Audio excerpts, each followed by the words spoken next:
Dictation start होगा 5 second बाद। Start. उप कुलपति महोदय, अपने सकारात्मक रूप में यह कुछ कर गुजरने की इच्छा बन जाती है।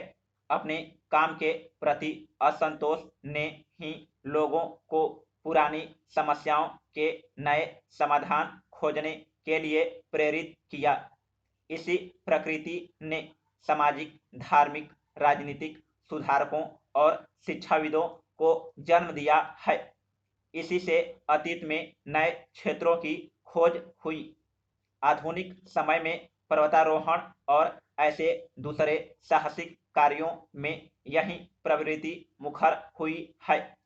संशय और अस्वीकार की इसी भावना के कारण विज्ञान, औषध और दूसरे क्षेत्रों में नए नए आविष्कार हुए हैं।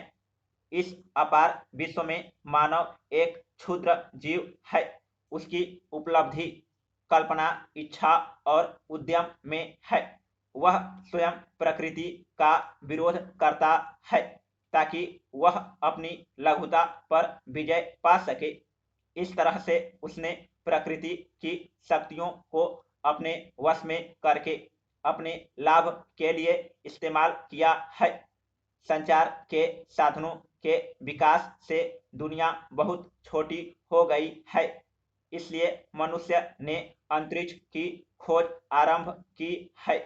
इससे यदि युवाओं में एक नया उभार आया है तो निरंतर होने वाले परिवर्तनों के प्रति अभ्यस्त होने की नई नई समस्याएं भी पैदा हुई है। जिन संपर्क के व्यापक साधनों से ज्ञान प्राप्त करना और किसी भी देश या राष्ट्र से ज्ञान और जानकारी प्राप्त करना सरल हो गया है।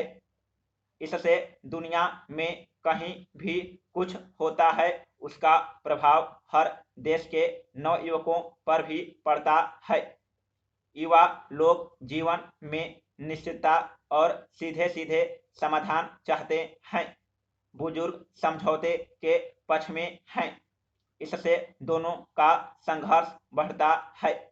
स्वतंत्रता के बाद भारत में यह और भी ज्यादा देखने में आया है। वर्तमान पीढ़ी के पुराने मानदंड आमूल नष्ट हो गए हैं और एक नई दिशा की खोज में भटक रही है। हमें एक प्राचीन संस्कृति विरासत में मिली है जिसने हमें अपने लंबे इतिहास की अवधि में जीवित रखा है और हमें असंख्य दुख और मुसीबतें झेलने के लिए बल प्रदान किया है। इस संस्कृति के बहुत से आदर्श और गुण अनंत महत्व के हैं, लेकिन उन्हें आज के जीवन के लिए सार्थक बनाने के लिए हमें उनको बदलते रहना चाहिए। उन्हें उन थोथे अंधविश्वासों और व्यर्थ के रीति रिवाजों से जो सदियों से हमारी संस्कृति में आ मिले हैं मुक्त करना चाहिए। आपको हमारी परंपराओं को समझना चाहिए, तभी आप हम जान पाएंगे। समाप्त।